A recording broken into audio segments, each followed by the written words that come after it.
Juang-juang membantah Garena. Bapak Ibu yang terkasih dalam nama Tuhan kita Yesus Kristus, firman Tuhan kita pada minggu kita ini menyapa dari Galatia 6 ayat 1 sampai dengan 10. Galatia 6 ayat 1 sampai dengan 10. Marilah kita membacanya secara berganti-ganti. Ayat yang 10 kita sama-sama untuk membacakannya. Judulnya, saling membantulah kamu. Saudara-saudara, kalaupun seorang kedapatan melakukan sesuatu pelanggaran, maka kamu yang rohani harus memimpin orang itu ke jalan yang benar dalam roh lemah lembut, sambil menjaga dirimu sendiri, supaya kamu juga jangan kena pencobaan.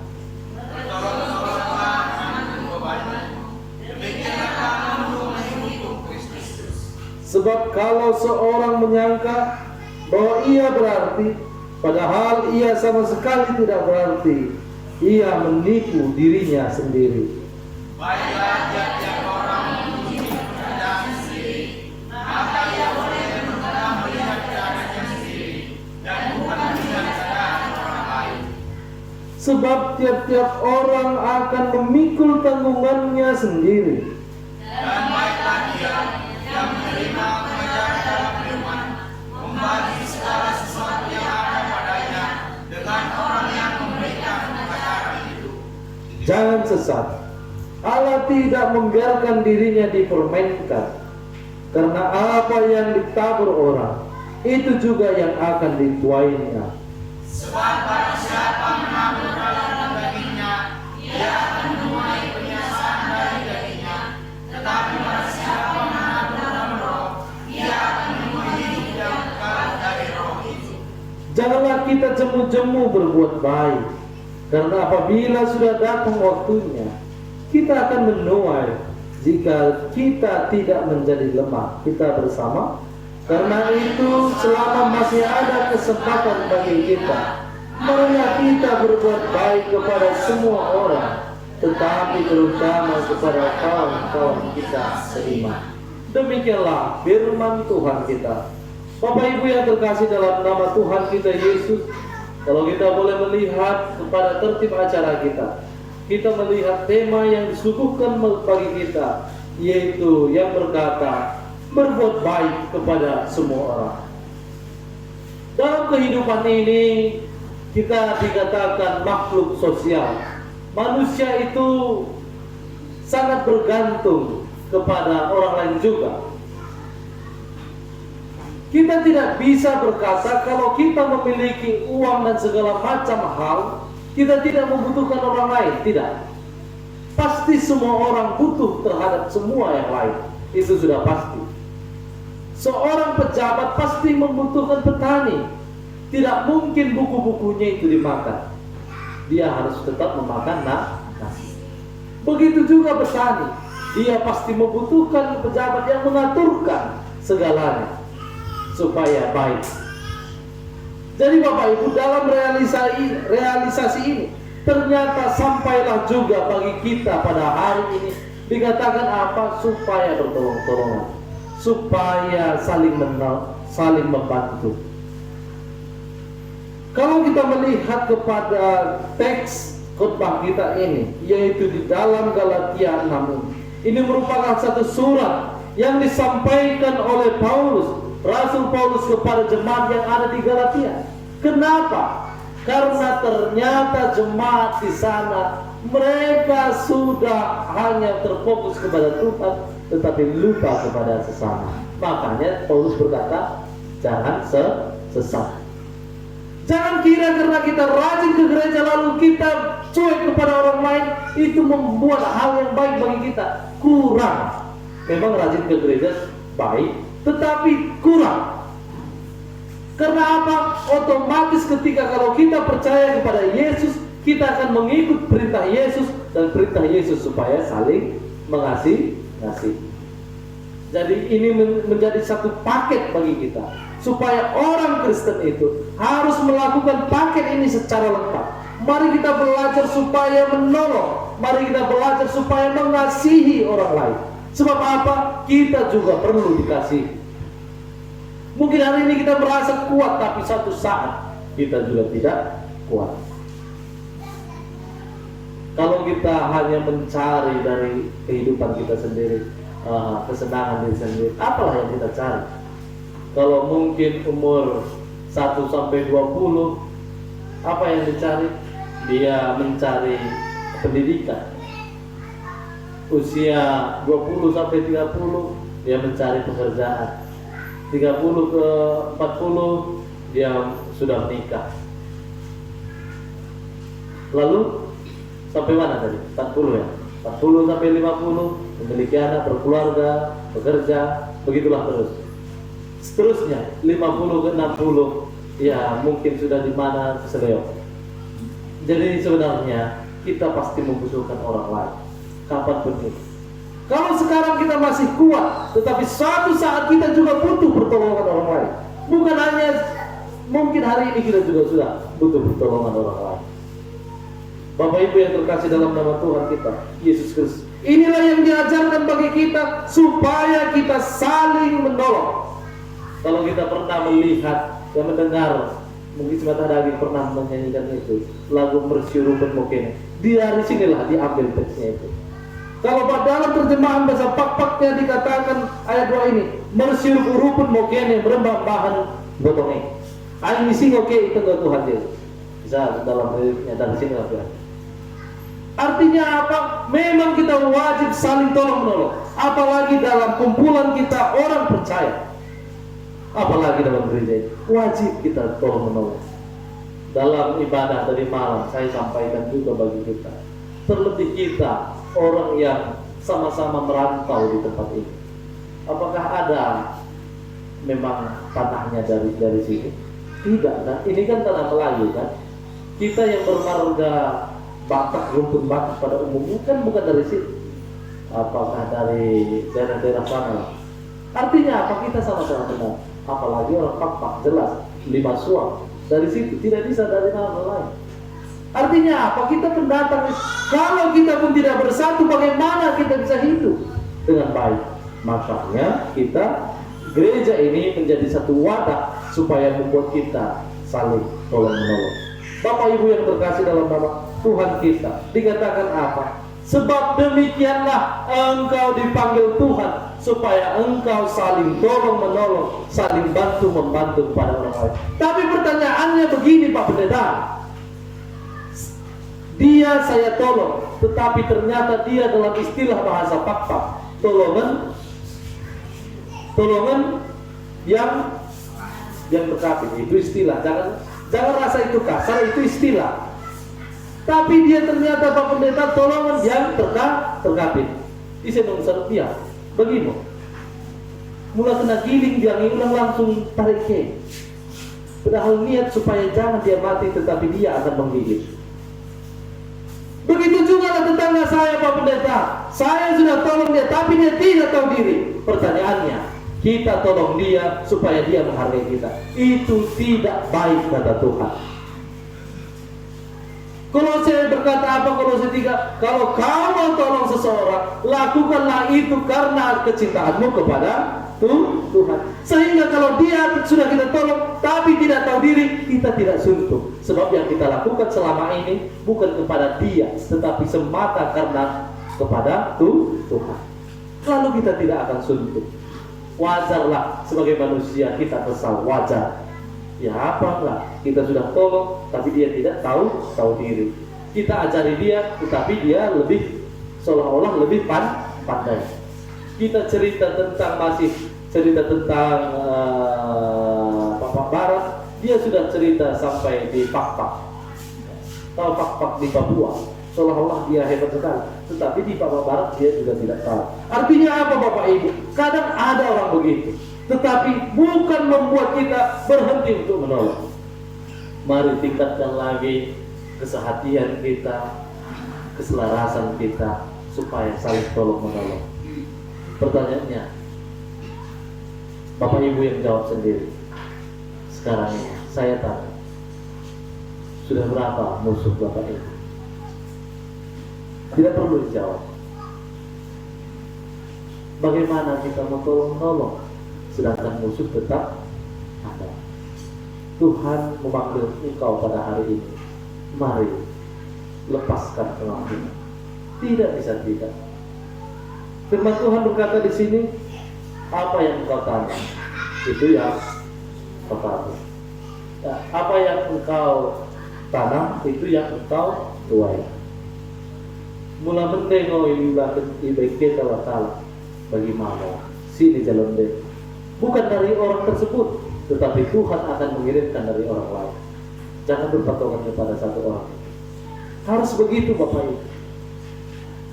Lot lagu-lagu mendok dan lagu-lagu tebal. Mono disuan kacang, kacang dong. Tidak mungkin jagungnya tumbuh. Kalau ditanam kacang mona tumbuh. Mulai suan jagung mau ditumbuh. Kalau Anda tanam kebaikan, maka Anda akan memetik kebaikan. Itu sudah dikatakan firman Tuhan. Itu sudah pasti. Sebab apa? Tuhan sudah berkata, kebaikan itu, panen itu bukan dari orang yang kita tolong itu, bukan semata-mata dari situ, tetapi dari Tuhan. Amsal 2 ayat 4 berkata apa? Sebab siapa yang menaruh perhatian kepada orang yang miskin, ia sedang memiutangi Tuhan yang akan membalaskannya. Itulah, bukan orang miskin itu yang membalas kita kata Tuhan, bukan. Bukan yang kita tolong itu yang akan membalas, bukan. Tetapi Tuhan akan membalaskannya. Jadi kalau kita paham konsep ini, maka kita akan mau supaya tolong menolong.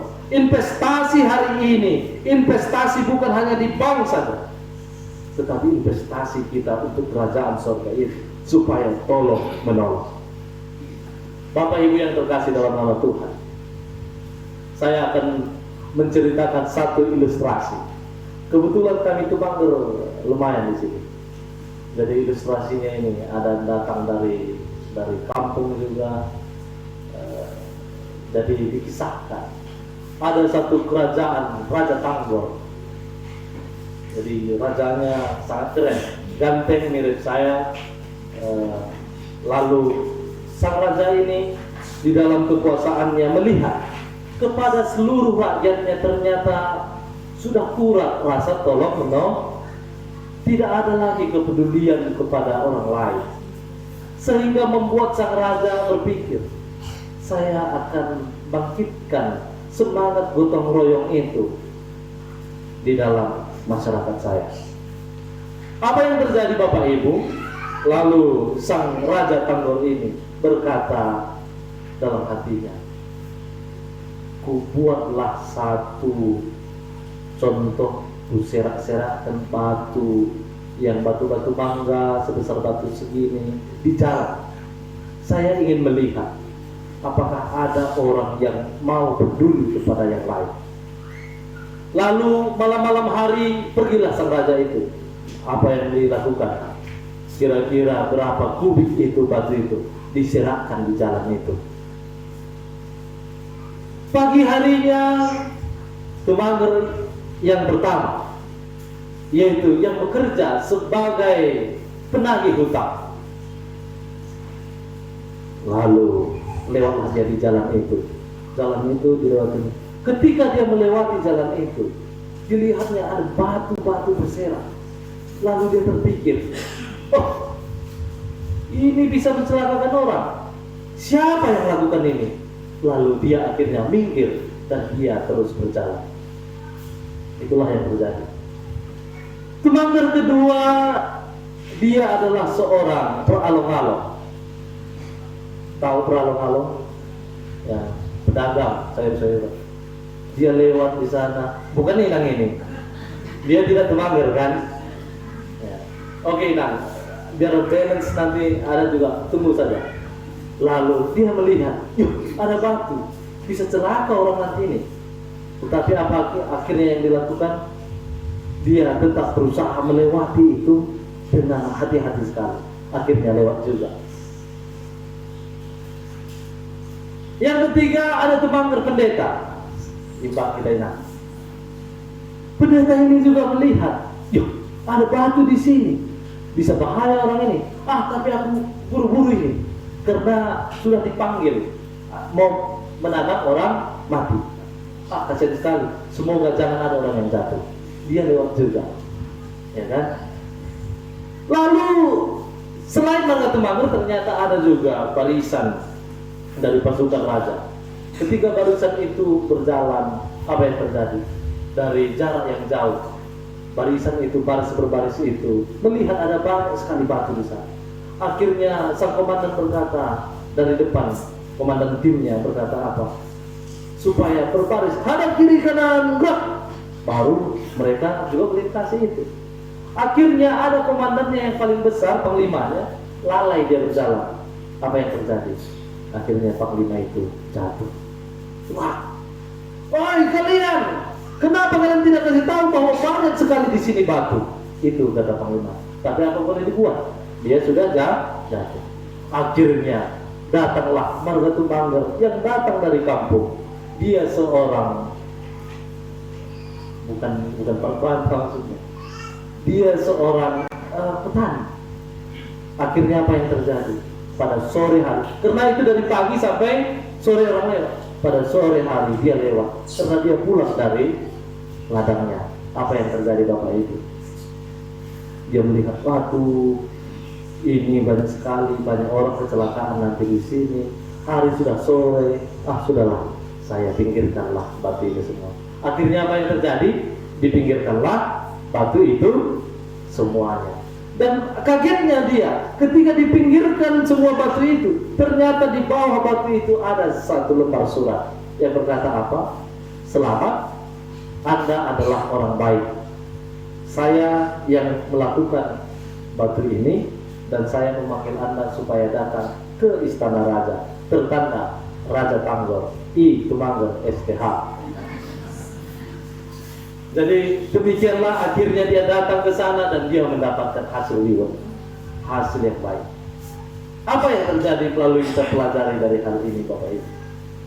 Ternyata kadang kita itu tidak ada lagi rasa sosial kita. Ya kalau orang celaka-celakalah, kenapa rupanya? Tidak bisa Bapak.